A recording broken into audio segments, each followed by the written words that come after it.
살아생전에 데이비드 휴물 부르는 말은 매우 다양했다. 프랑스 살롱에서는 착한 데이비드, 스코틀랜드에서는 성자 데이비드라고 불렀고 유일신론을 따르는 자들은 가공할 데이비드라고 불렀다. 그러나 휴메 사후의 사상가들은 다른 평가를 내렸다. 가장 위대한 스코틀랜드인 철학자로 칭송한 것은 물론 일부에서는 18세기의 가장 위대한 철학자로 평하기도 했다. 18세기가 버클리와 볼테르, 루소, 칸트, 벤담, 리드, 피이테와 같은 쟁쟁한 철학자들이 활동한 시대라는 점을 떠올려보자. 많은 사람이 휴물 가장 위대한 경험론자로, 그게 아니면 최소한 가장 강경한 경험론자로 간주한다. 어떤 이들은 회의론의 전통을 이어간 최고의 철학자로 여기기도 한다. 휴물 어떻게 규정하든 세상을 떠난 뒤에야 인정받은 철학의 거인임은 분명한 사실이다. 그의 책 인성론 은 오성과 정념, 도덕성의 신선하고도 광범위한 분석을 제공한 기념비적인 책이었으나 읽은 사람이 거의 없었다. 그나마 읽어본 사람 중에서도 제대로 이해한 사람은 별로 많지 않았다. 휴무 자신조차도 그 책은 출판 당시부터 생명이 없이 태어나 광신도들 사이에서 속삭임조차 일으키지 못했다. 라고 말했다. 같은 시대 사람 중에서는 오직 리드와 칸트 두 사람만이 휴무를 이해할 수 있었다. 그런데 그 둘 모두 휴미 자신의 최고 저작을 쓰게 해준 촉매였다고 언급한다. 휴무는 그 책을 다시 작업했다. 그리하여 더 잘 다듬어지고 간결해지고 핵심 사상에서 이해할 수 있는 부분이 더 많아진 책 두 권 인간 오성의 탐구와 도덕 원리 탐구를 써냈다. 인간 오성의 탐구는 인성론의 제한권을, 도덕 원리 탐구는 제세권을 개정한 책이다. 작품 길이가 짧다고 해서 이 책들을 인성론에 보급한 정도로 생각해서는 안 된다.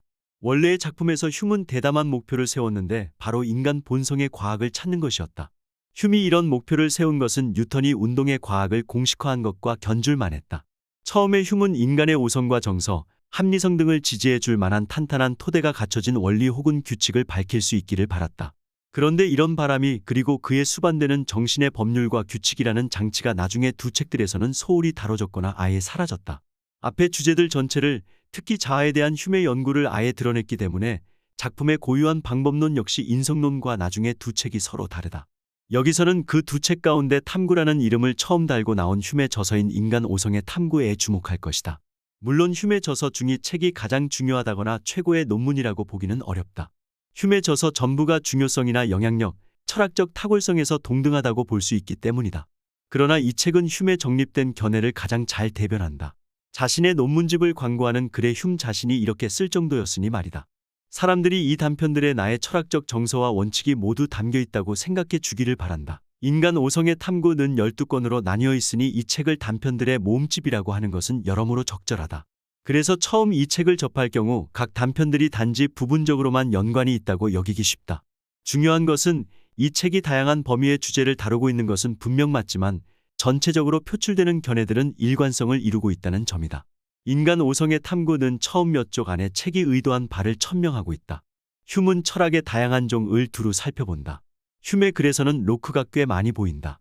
휴무를 로크의 제자라고 확신할 정도는 아니지만 최소한 휴무를 경험론자로 보는 데는 충분하다.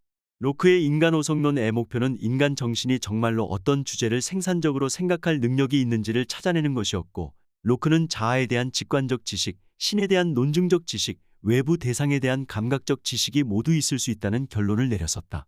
휴무도 이와 매우 비슷한 목적으로 시작해 비슷한 방법론으로 나아간다. 그러나 인간 오성의 범위가 어디까지인지에 대해서는 본질적으로 회의적인 결론을 내린다. 휴메에 따르면 자아와 세계에 대한 우리의 확고한 믿음에는 이성적 근거가 없는 것으로 드러났다. 휴무는 로크처럼 마음의 내용과 인간 오성의 대상 또는 정신 또는 사고할 재료에 대한 지각을 고찰하는 것에서 시작한다. 그는 이것을 인상과 관념 두 가지로 나눈다. 로크가 이미 지적한 대로 실제 아픔과 뜨거움, 분노를 느끼고 사이렌을 듣거나 찬 음료수를 마시고 싶어하는 것과 나중에 이런 경험을 상기하거나 생각해보는 일에는 명백한 차이가 있다.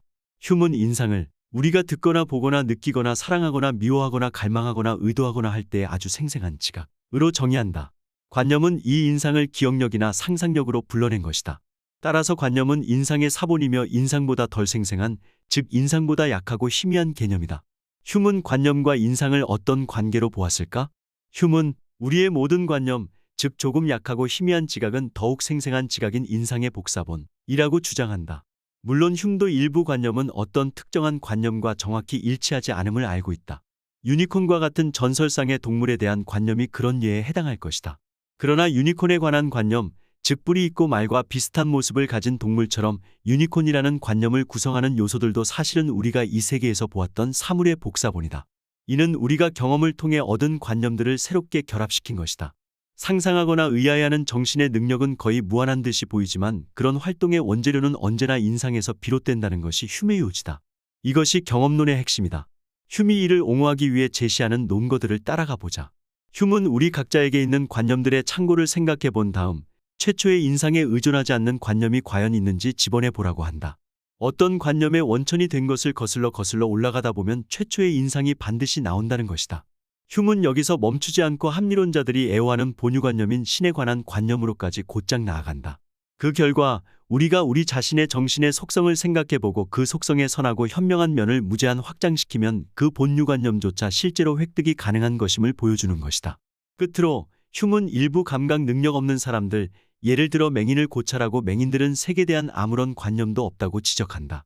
이 사실은 곧 관념은 인상의 복사본임을 설명하는 것이며 관련된 인상을 가져본 적이 없는 사람은 그에 대응하는 관념을 가질 수 없음을 뒷받침하는 것이다.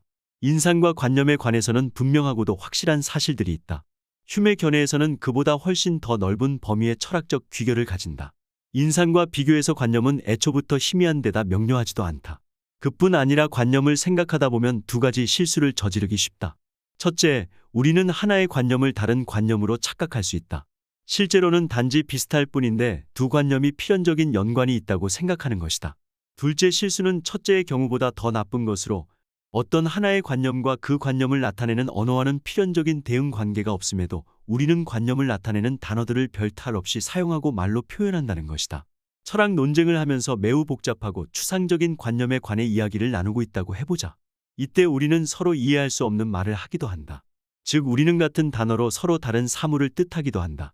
어쩌면 우리는 아무것도 논의하고 있지 않을 수도 있다. 우리가 논쟁하고 있는 대상은 가공의 관념 또는 경험을 토대로 하지 않은 단순한 공상인지도 모른다. 이러한 고찰은 위조된 관념을 제거하고 철학 논쟁을 통해 길을 찾아내는 과정에서 심지어는 그 논쟁을 끝내기 위한 과정에서 나온다. 그러므로 철학 용어가 아무 의미나 개념 없이 채택된다는 의심이 너무 자주 든다면 우리는 관념이라고 생각되는 그것이 어떤 인상으로부터 도출되었는지를 물어야 한다. 그 결과 어떤 인상 하나를 지정할 수 없다면 우리의 의심은 확실해지는 것이다. 이처럼 관념을 아주 환한 빛 속으로 끌어다 놓음으로써 관념의 본성과 실제에 관한 논쟁이 끝날 수 있기를 기대할 수 있다. 우리는 삶을 살아가는 과정에서 겪는 많은 변화 속에서도 우리의 자아는 지속되고 있다고 생각한다. 이 영속적인 자아에 대한 관념을 생각해보자. 예를 들어 나는 어젯밤에 잠이 든 나와 오늘 아침에 일어난 내가 본질적으로 똑같다고 생각한다. 또 나는 헛되이 시간을 보낸 젊은 시절의 나와 지금의 나는 같다고 믿는다. 나는 내가 살아있는 한 똑같을 것이라고 생각한다. 물론 변한 점도 있다. 키가 자랐고 흉터가 몇 군데 생겼고 머리칼은 좀 하얗게 샜다. 그러나 이런 모든 우발적인 변화에도 변하지 않고 지속되는 어떤 본질적인 것, 진정한 내가 있는 듯하다. 관념과 인상 사이의 관계에 대한 흄의 기본 생각에 동의하는가? 그리고 가짜 관념을 제거해버리는 방법이 옳다고 확신하는가? 그렇다면 이렇게 한번 물어보자. 자신에 대한 관념은 어느 인상에서 왔는가? 흄은 내면에서 미움, 사랑, 열기, 고통, 본 것, 들은 것, 맡은 것 등만 찾았을 뿐 변화 속에서도 지속되는 것, 영원한 것은 찾지 못했다고 말한다. 한마디로 흄에게는 자아라는 관념에 대응하는 인상은 없다. 그것은 유니콘과 같은 분류다. 자아는 가공의 관념, 상상의 허구에 해당하는 단어이기 때문이다. 그런데 이게 다가 아니다. 상황은 훨씬 더 나빠진다. 인간 오성의 본성에 대한 흄의 공격은 관념들의 관계와 사실 문제라는 두 가지 인간 이성의 대상의 차이점에서 시작된다. 관념들의 관계는 이성 하나로도 찾아낼 수 있다. 우리는 총각이란 결혼하지 않은 남자라든가 2 곱하기 5는 10이라는 것을 단지 문제의 관념들 사이의 관계를 생각하는 것만으로 알 수 있다. 반면에 사실 문제는 경험을 통해서만 발견할 수 있다. 태양이 빛난다라는 명제는 아무리 오래 명상하더라도 창밖을 내다보기 전에는 그 명제의 사실 여부를 알 수 없을 것이다. 이런 두 가지 명제에는 차이점이 또 하나 있다. 사실 문제는 역이 가능하지만 관념의 관계에 대해서 참인 진술을 부인한다면 모순에 빠지는 것이다. 즉 태양은 빛나지 않을 수도 있지만 총각이 결혼하지 않은 남자가 아니라는 주장은 참이 아니다. 이렇게 구분을 해놓고 흄은 자신이 인정하는 오성의 기본 작용을 연구하는 데 집중한다. 흄은 묻는다. 우리는 감각이나 기억이 현재 말해주고 있는 것 너머로까지 어떻게 갈 수 있는가?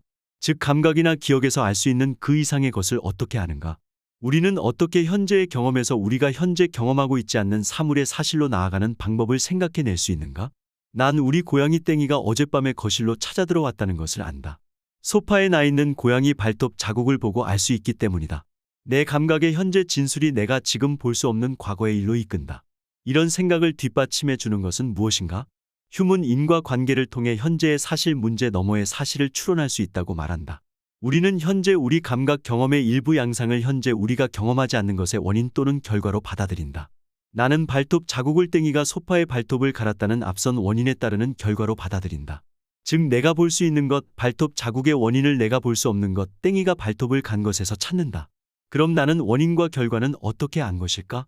휴문 우리의 지식은 전부 경험에서 나와야 하며 관념들의 관계에 의존할 수 없는 것이라고 주장한다. 화약에 대한 지식을 생각해보자. 아무리 훌륭한 합리론자라도 화약과 관련한 경험이 없다면 화약을 직접 본다 한들 화약의 효용을 전혀 알 수 없을 것이다. 화약의 민감한 성질을 열람하는 것만으로는 화약이 불과 접촉하면 폭발한다는 사실을 알 수가 없다. 이것은 바로 경험을 통해서만 알 수 있는 것이다. 그리고 단지 한두 번의 경험이 아니라 많은 경험을 해야 한다. 시간이 흐르면서 화약을 충분히 관찰하고 나서야 원인을 볼 때 결과를 예상할 수 있게 된다. 인과관계, 즉 사물이 다른 사물에게 가지는 표준 효과에 대한 지식은 이 세계를 많이 경험한 후에야 얻을 수 있다. 우리는 큐로 당구공을 일정한 각도로 쳤을 때 공이 어떤 방향으로 움직일지 알고 있지만 그것은 당구장에서 많은 시간을 보낸 덕분인 것이다. 그렇다면 경험에서 얻는 결론의 근거는 무엇인가? 휴문 인과관계의 발생을 여러 번 경험하면 그런 원인과 결과의 결합이 미래에도 지속되리라 예상할 수 있다고 말한다. 우리는 성냥을 켜면 불꽃이 생기는 것을 수없이 보았다. 우리는 다음에 성냥을 보고 그것을 켜면 불꽃이 생길 것이라고 생각한다. 어째서인가? 어떻게 경험은 우리의 인과적인 추론, 즉 원인이 주어지면 결과를 예측하는 일을 지지해 주는 것일까? 휴메의 대답은 바로 귀납법이다. 경험에서 얻은 결론은 모두 미래가 과거와 같을 것이라는 귀납 원리에 달려있다. 우리는 성냥이 켜지는 것을 수없이 보았다. 그래서 다음에 성냥이 켜지는 것을 보면 지난번과 같은 반응이 나타날 것을 기대한다. 즉 귀납적으로 생각하기 때문에 그렇게 예상한다. 하나의 귀납적 추론은 특정한 사실의 수많은 사례에서 출발해서 보편적인 결론에 이른다. 미래는 과거와 같으리라는 신념이 한 가지 사실에 대한 참인 사례 여러 개에서 보편적인 결론으로 이끈다. 이 경우에는 미래의 성냥은 과거의 성냥과 같은 반응을 보인 것이라는 믿음이다. 휴문 최종적인 질문을 던진다. 미래가 과거와 같을 것이라는 증거는 무엇인가? 무엇이 귀납 원리에 대한 우리의 신념을 정당화하는가? 그것은 관념들의 관계 아니면 사실 문제 둘 중 하나다. 관념들의 관계라면 성찰의 과정을 통해 진실성을 보는 것이고 사실 문제라면 경험을 통해 아는 것이다. 이것이 휴메의 이분법이다. 휴문 둘 중 어느 쪽에서도 우리가 찾는 정당성을 찾을 수 없다고 주장한다. 미래는 과거와 같은 것이라는 주장은 관념들의 관계일 수 없다. 그것을 부인한다고 모순에 빠지지는 않기 때문이다. 미래는 과거와 같지 않을 것이라는 명제는 있을 법하다. 우리가 발견했다고 믿었던 인과 법칙이 미래에는 달라질 수도 있다는 상상에는 자기 모순이 없다. 성냥을 켜도 불꽃이 생기지 않을 것이라고 생각하는 데는 모순이 없다. 미래는 과거와 같을 것이라는 주장은 사실 문제에 근거할 수도 없다. 이것은 과거의 그 과거 시점에서의 미래가 과거와 같았기 때문에 지금 시점에서의 미래도 과거와 같을 것이라는 주장과 마찬가지다. 그것은 귀납 원리의 근거로 귀납 원리 자체를 제시하는 순환론증이 된다. 순환론증은 정당성이 증명될 수 없다. 잠시 이런 소견들에 대해 생각해 볼 가치가 있다. 휴문 우리의 감각과 기억의 현재 진술을 뛰어넘으려는 시도를 정당화하는 것은 인과적 추론이라고 주장한다. 원인에 대해 생각하는 것 자체가 무수한 경험을 토대로 귀납법을 사용해서 원인과 결과에 대한 결론에 이르는 방법에 의존한다는 것이다. 귀납법은 귀납 원리에 의존하는데 휴문 이 원리가 합당하게 정당화될 수 없다고 주장한다. 귀납 원리는 성찰이나 감각을 근거로 할 수 없다. 이성이 아니라면 무엇이 귀납적인 사고를 정당화하는가? 휴문 관습 또는 버릇이라고 말한다. 오랜 경험을 통해 성량이 주어지면 불길이 생기리라고 예측하는 습관이 생긴다. 이런 예측에는 합리적으로 정당한 이유가 없다. 그것은 단지 인간의 본성이기에 우리도 어쩔 수 없는 것이다. 휴메 회의에 회의가 드는가? 휴메 이런 설명이 충분하지 않다고 느낄 수도 있다. 우리는 이 세계에 대한 우리의 신념이 정당하다는 이유에는 단순히 정신의 습관 이상의 무언가가 있기를 바라고 있지는 않는가? 휴메 주장은 일단의 수학이나 정의, 현재의 경험을 넘어서는 지식은 합리적으로 정당성이 증명되지 않는다는 것이다. 휴 자신에게도 이런 설명만으로 충분했는지는 확실하지 않다. 휴는 이렇게 말했다. 철학이 자신을 회의론으로 이끌었지만 그런 불신과 회의의 일종의 해결책을 제시한 것은 인간의 본성이었다고. 서재에 앉아 있으면 휴문 회의론의 지배를 받는다. 하지만 그 순간 밖으로 나가 친구들과 즐거운 시간을 보내면 암울한 결론은 점차 희미해지고 심지어 우습게 생각되기까지 한다. 인간 본성은 그 자체가 근본적으로 합리적이지는 않더라도 우리가 스스로의 불합리성에 대해 너무 근심하지 않도록 다른 곳으로 눈을 돌리게 해준다. 이 점은 하나의 위안이 된다. 물론 큰 위안은 못 되지만